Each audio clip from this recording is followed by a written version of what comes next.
Assalamualaikum warahmatullahi wabarakatuh.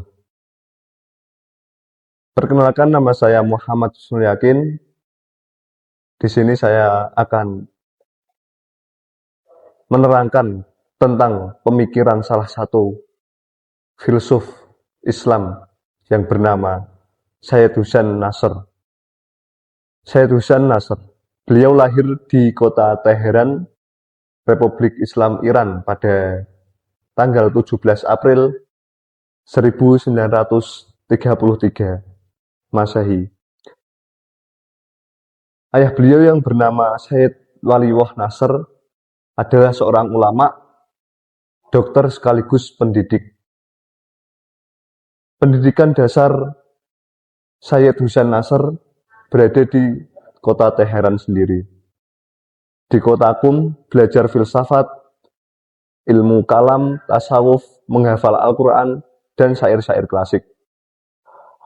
Pada usia 13 tahun, beliau mengikuti pendidikan tingkat atas di Barat dan melanjutkan pendidikan di Universitas Massachusetts Institute of Technology di bawah bimbingan Bertrand Russell.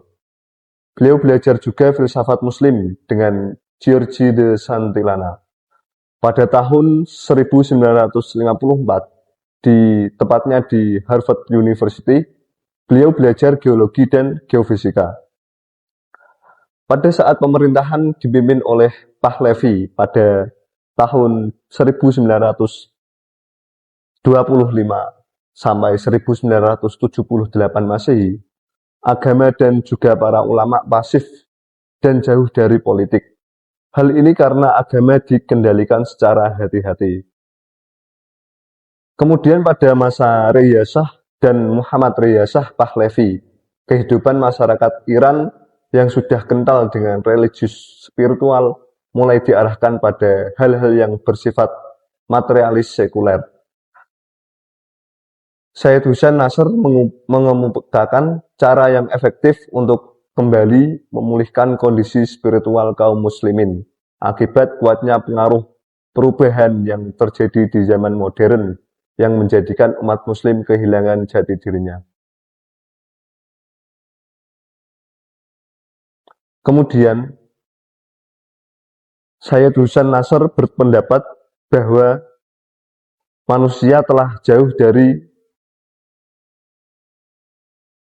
akal yang baik menurut agama, dan beliau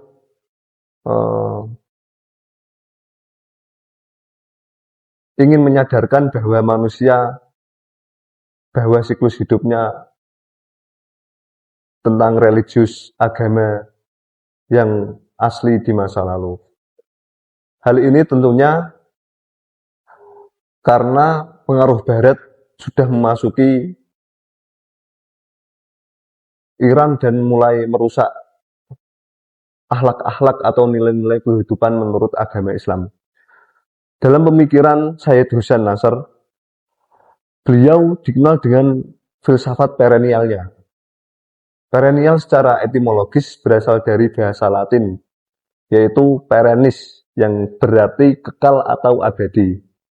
Sehingga filsafat perennial dapat dikatakan sebagai filsafat keabadian dalam mengkaji agama secara perennial atau diungkapkan beberapa persoalan antara lain.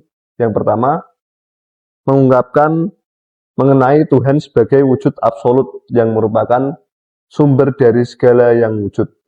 Tuhan yang maha benar atau sang pemilik kebenaran hanya satu, sehingga pada prinsipnya semua agama berasal dari sumber yang sama. Yang kedua, perennial berusaha mengkaji secara kritis mengenai pluralisme agama. Selanjutnya, filsafat perennial berusaha menelusuri akar religius manusia melalui pengalaman keagamaan serta simbol-simbol ritus. Secara sederhana, filsafat perennial bisa diartikan suatu pandangan hidup yang sudah lama menjadi pegangan dan dipelihara oleh mereka para penganut al-hikmah. Dalam istilah Kristen disebut para gnosis, sementara dalam Islam disebut para sufi. Hal ini bisa dikenal sebagai nilai-nilai tradisional. Filsafat perennial ini penting untuk memahami ajaran-ajaran keagamaan atau spiritual masyarakat kuno. Selain itu, filsafat perennial menjadi sumber yang kaya bagi wacana-wacana yang sedang populer saat ini, seperti wacana tentang pluralisme atau inklusivisme. Dalam agama Islam, terdapat doktrin tentang tauhid. Hal ini juga merupakan ruang lingkup kajian kaum perennialis. Setelah mengkaji lebih lanjut tentang tauhid, para pendukung perennialis berpendapat ternyata pesan yang terdapat di dalam ajaran tauhid tidak seluruhnya secara eksklusif esensi pesan di dalamnya hanya milik Islam, melainkan terlebih merupakan hatinya setiap agama. Nasr merupakan penganut filsafat perennial yang merupakan paham bahwa terdapat suatu pengetahuan ilahi mendasar. Filsafat perennial tidak memungkiri pentingnya ritus dan aspek-aspek sosial setiap agama. Namun, filsafat perennial mengajarkan bahwa di balik hal tersebut terdapat suatu tradisi asal.